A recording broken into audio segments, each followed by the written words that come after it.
We did it, Kyle. We got it.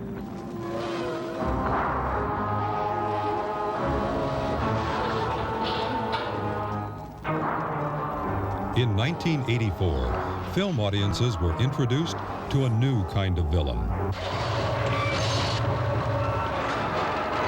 You're terminated.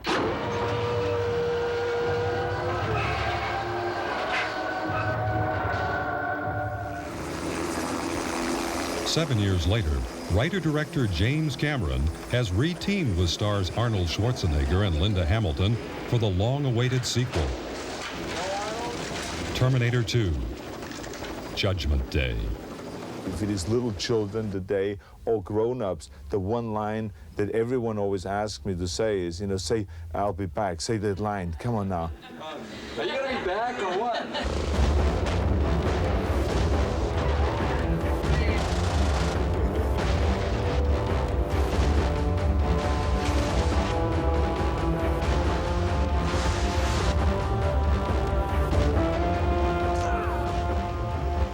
I'm a cybernetic organism. Cyberdyne Systems Model 101.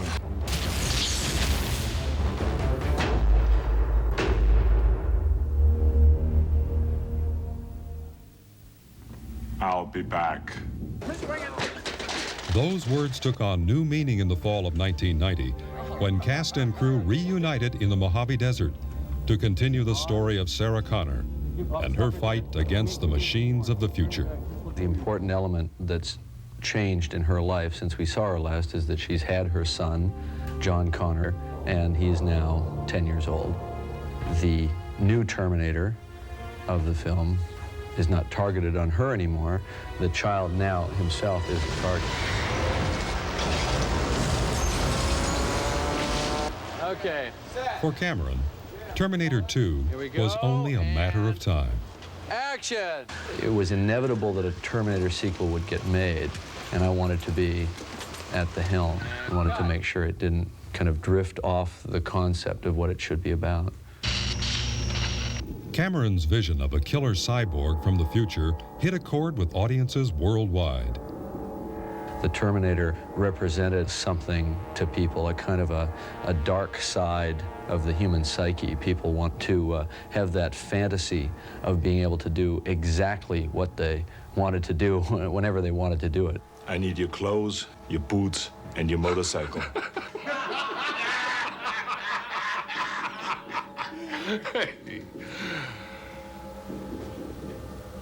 You forgot to say please.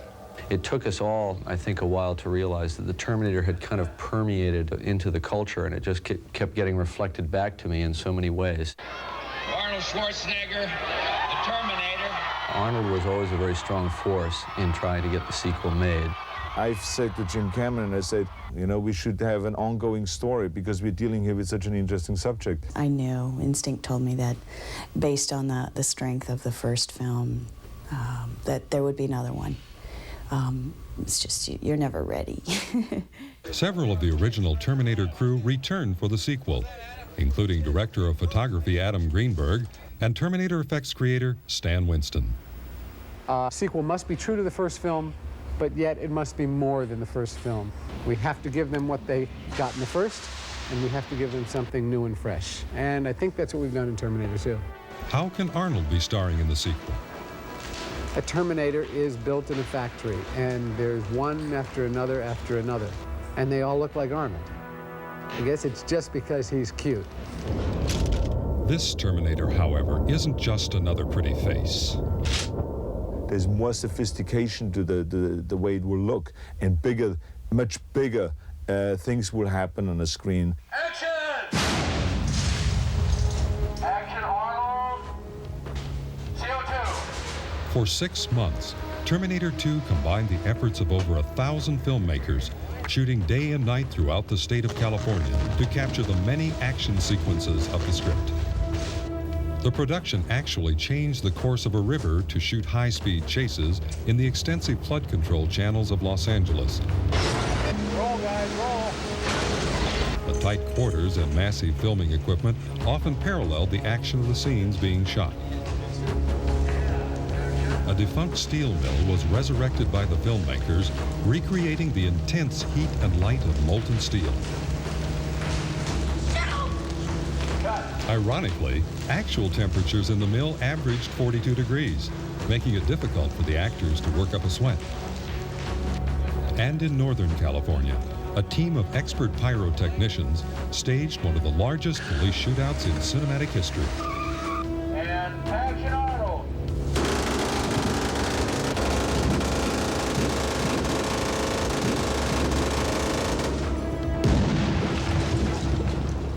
Arnold, tell me that wasn't a rush.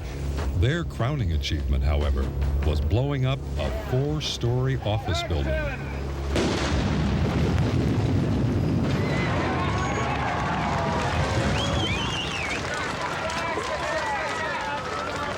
Were we supposed to roll? That was a rehearsal. I was waiting for your cue, Jim. Arnold and I working together, it's just like it was on the first picture. He's one of the most professional people I've ever worked with. He has incredible concentration. He takes physical direction like no actor I've ever worked with. And it's really a joy to work with him. Yeah, exactly. Really part of the shoot. It was before my method acting seminar. Although then, in 1984, he paid a lot of attention to the acting, he pays much more attention to the acting now. The way he goes about directing actors, how much time he spends with rehearsals, how much time he spends with perfection and with moves and gestures. I think you both go. And then freeze. So I would say that in that area, he's much smarter and much more sophisticated. I mean, he wants to do basically everything because he has such a clear vision of what he wants to see. And see him ending up running with the smoke machine and creating smoke in front of the camera and then putting on blood and trying to do your makeup. That's why people always say that a Jim Cameron movie has a certain look, because it's a total representation of what he wants to see.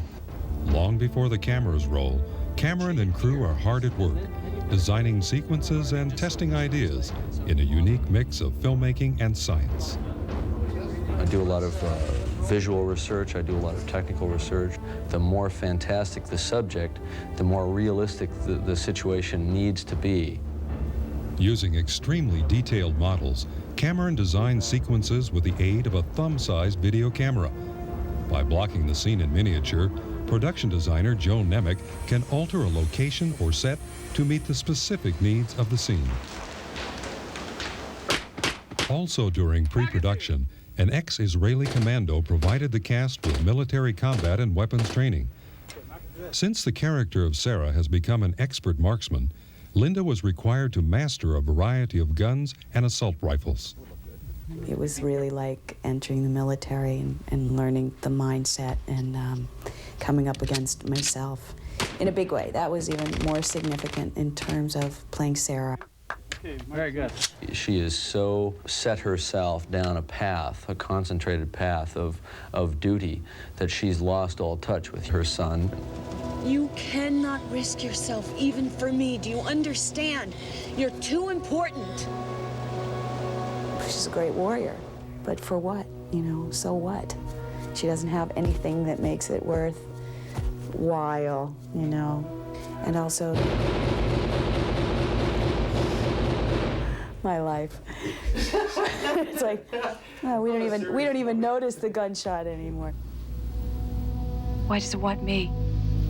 It was a nuclear war. Sarah has lived with the certain knowledge of the destruction of the world on a certain date for so long, and it haunts her dreams and nightmares every night, and it's driven her kind of to the point of madness, really, as it would anybody who really had to confront that knowledge. Because I knew it happened! It happened! We experience the end of the world through Sarah's eyes, a process that called for the strictest sense of realism.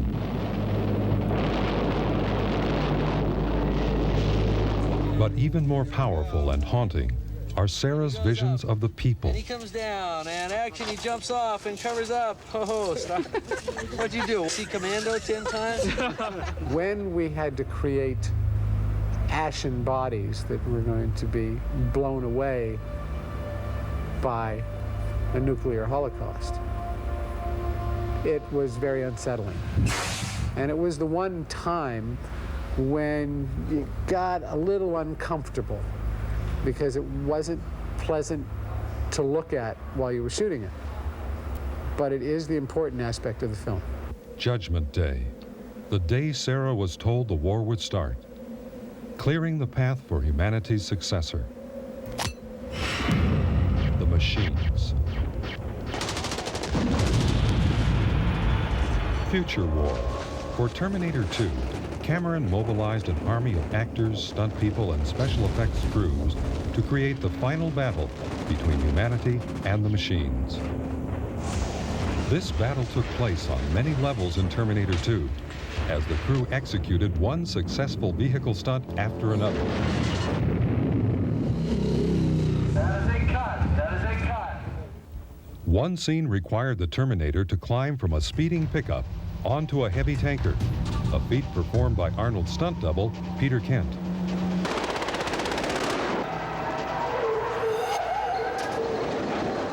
After a successful spin-out, the truck was rolled onto its side and dragged by a team of tractors. Peter rode the sliding tanker like a surfboard.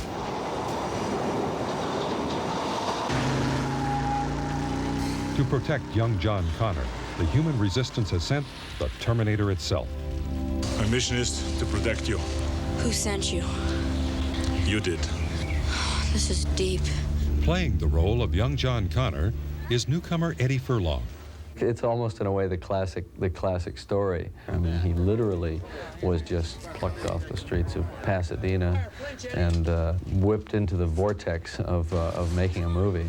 And Jim said, Eddie, I was going to tell you Friday, but don't tell anybody. But we picked you for this film. And I felt like hugging Jim, but he's a guy, so I didn't hug him. Cast with less than a month before production, Eddie began an intense period of preparation. In addition to his regular education, he received physical training, acting lessons, and motorcycle classes. Funny thing is, I'm sure it's nothing like anything he ever expected, and it's a total left turn in his life. But on the other hand, children have this remarkable capacity to just deal with things, whatever life throws them. They don't know how the world is supposed to be yet, so they just think that's okay. You know, it can be like this if it wants to be. One of the many tasks Stan Winston and crew undertook was enhancing the original Terminator makeup design. Originally, there were a number of stages designed or considered as Arnold stages in makeups for this particular production. An actor must know going into a situation like this that there is physical stress with this process. Fortunately, Arnold Schwarzenegger is a pro. 3 more hours of this. I don't know how much longer I can take this. He attacks it as a pro. He doesn't complain. All right. But I need my foot massages, my oatmeal, my Austrian Christmas music. I need it all. Go ahead. Do it. This pre-made up piece here is going to be glued to Arnold's face with the help of Arnold holding it. Hold on a second.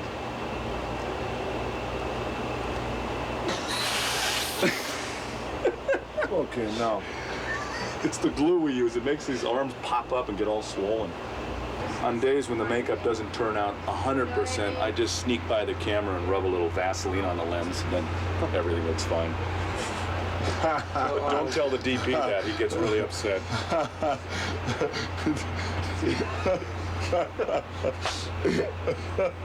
This was so funny. During the production, makeup artist Jeff Don and Steve Laporte and hairdresser Peter Tothball would transform Arnold into the flesh-covered Terminator an estimated 35 times, totaling 6 consecutive days in a makeup chair for Arnold. Not too much, because if you put too much blood on it, it doesn't. You can't see the work that's been done. You can't see the metal and the flesh that's gone. It just looks like a big bloody mess, like you slapped some hamburger on it.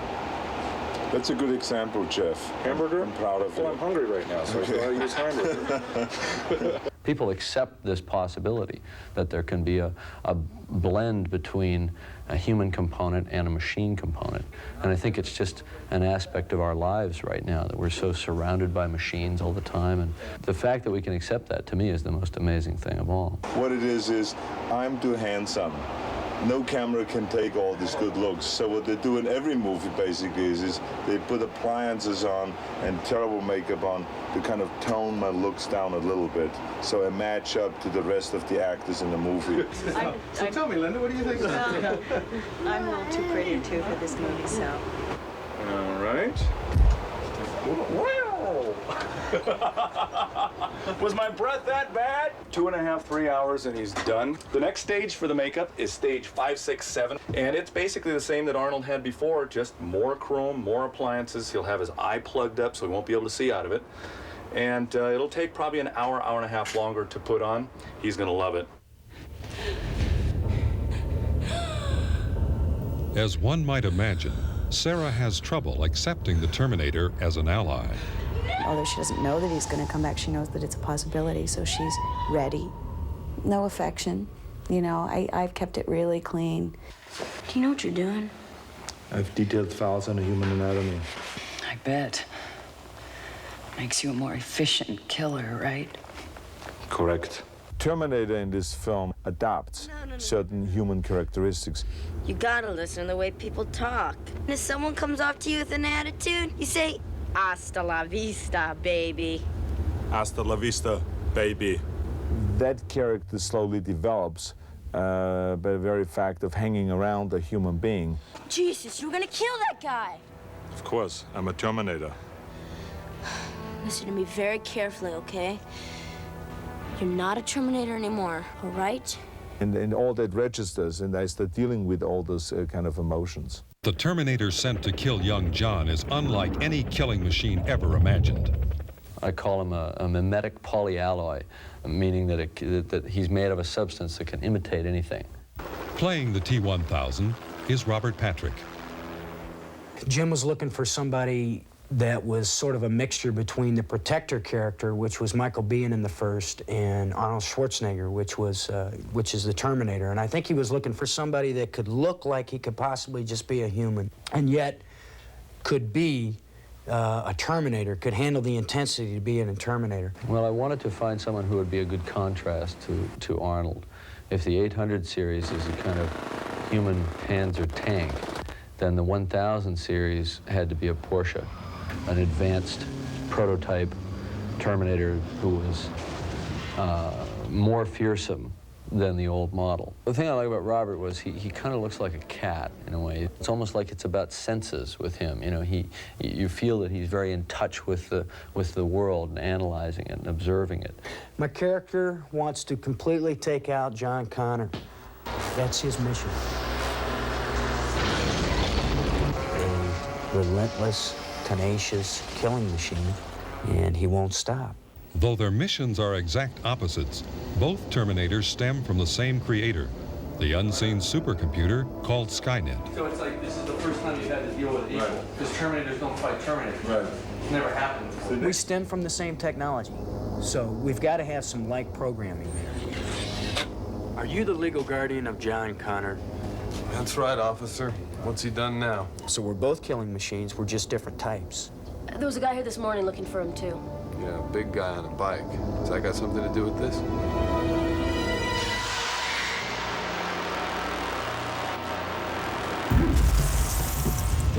The new Terminator, really, with his new capabilities, is much more threatening.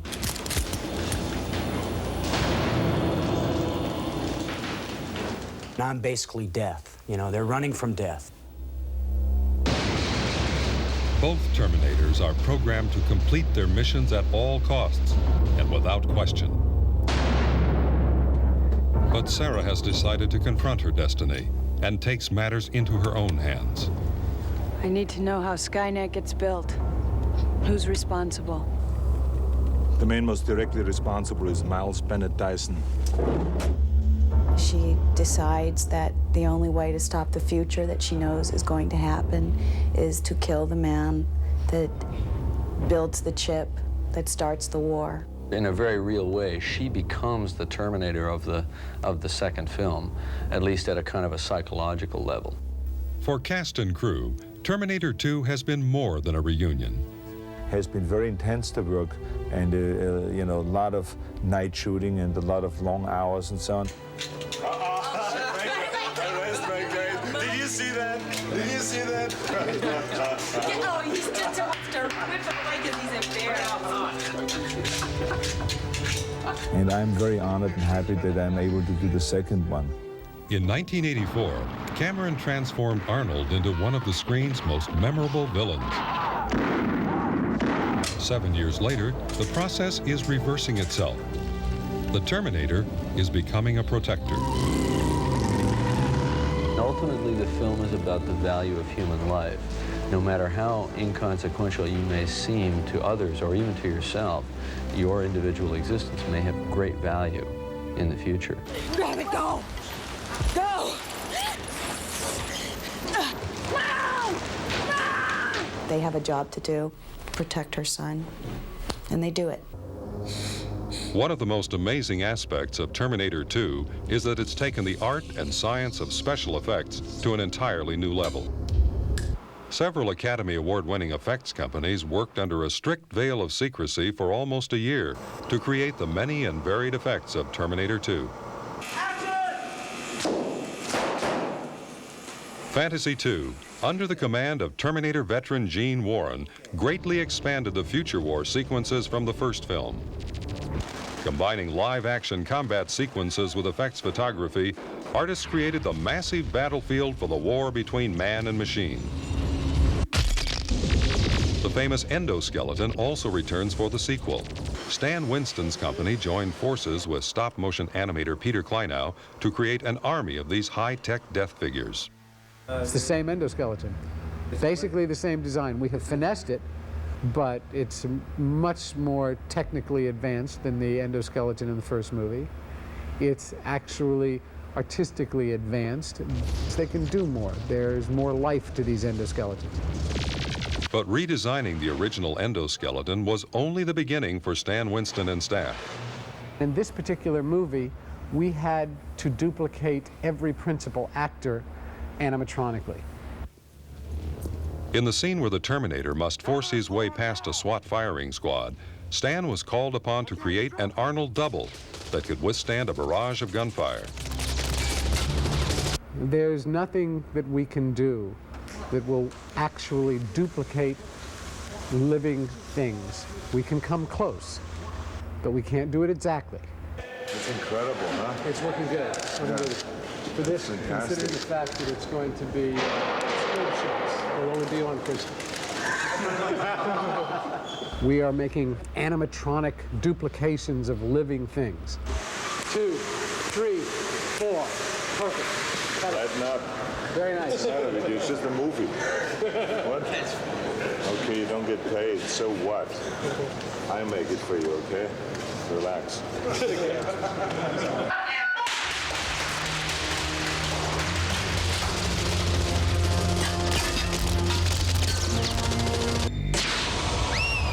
For Sarah's nightmare, Winston's crew designed and created several duplicates of Linda Hamilton, all of which were destroyed in the creation of the haunting nuclear sequence.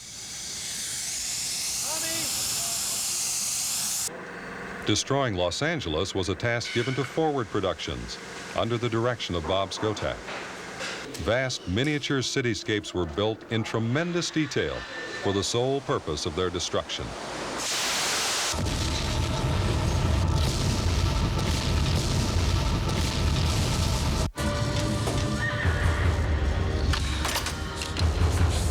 But the truly revolutionary effects involved creating the T-1000, the deadliest machine ever built.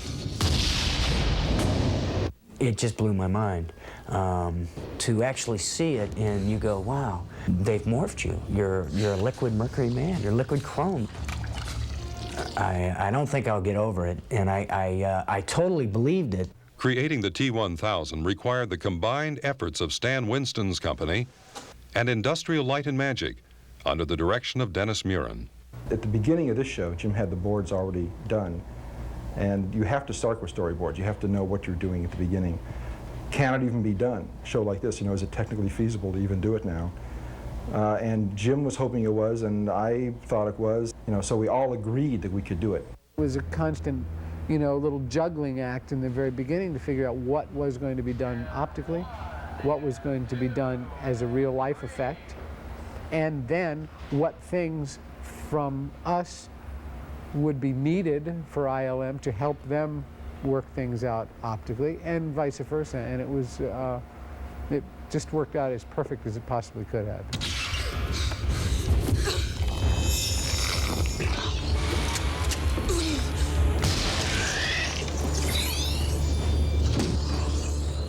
When the T-1000's abilities went beyond what was possible with animatronics, makeup, and prosthetics, ILM was given the task of creating the effects optically, literally redefining state-of-the-art for computer animation. Computer-generated images are a way of coming up with new effects, especially when we've been doing traditional effects for 80 years. And you're starting to see, I think, a lot of sort of the limits of traditional effects, sort of the, it's very hard to use the same tools and do the different things all the time. Dennis and I sat down and conceived the process, and we sort of decided to concentrate on the Robert Patrick form, because Robert is the T-1000. We decided we're going to study his body, we're going to watch his movements, we're going to find a way to capture his quality, the way he walks, the way he runs, the way he behaves, the way his body changes shape. And that was, for us, was going to be the key that drove our visual approach to the whole T-1000. At the making of the models, the studying Robert Patrick, we got Robert, and he was up here, and we painted a grid on him and shot a lot of footage of him, and we could see how the grid moved as his muscles moved and his bodies moved around. That was way back in the beginning of the show. And so that gives you an extremely powerful guide for creating a real Robert Patrick walk, a real Robert Patrick run, which is in fact the T-1000 walk, the T-1000 run. So it's absolutely critical to our whole process. We're trying to always duplicate human beings. Everybody's shooting for human beings. This is really the first successful step to adding real life to an otherwise inanimate piece of geometry. It's the wrinkles, it's the slight mannerisms of the eyes and the hands and stuff, just like a real human. That's the kind of thing, that's the extra step we wanted to take. We were destined to do that or nothing. We knew that other people had come so far, we wanted to go beyond that. I dabbled in this a little bit in The Abyss with the water tentacle that formed the faces of Ed Harris and Mary Elizabeth Mastrantonio. And that proved to be very compelling imagery that people remembered indelibly from that movie. So that kind of encouraged me to take it a step further, or many steps further. As on The Abyss, ILM employed a revolutionary laser scanning process to capture Robert Patrick's movements and form. And one of the most powerful ways, or one of the most exciting ways to use it, is to get people's facial expressions in the computer. I'm sitting in a chair, like this, and I can't move this way, I can't move this way. I've got to stay totally controlled, hit this emotion, and lock on this expression, like, We can reconstruct the actor's face. It's a very free process. You can sort of go with what's happening and digitize those expressions as you wish. And we can immediately work with them, animate, model, create human, very realistic, very strong human faces.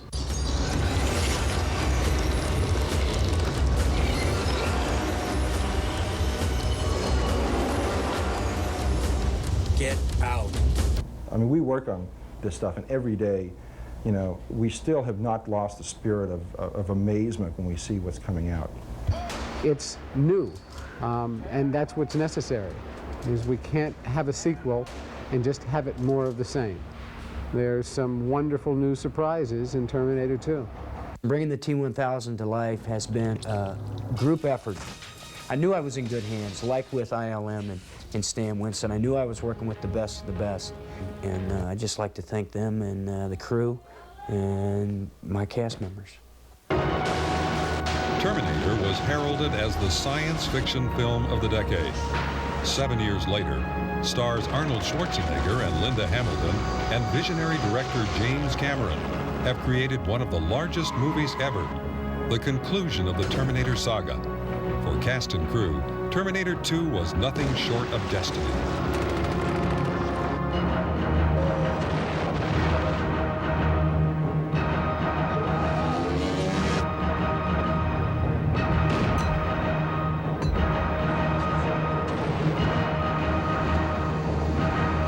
Hasta la vista, baby.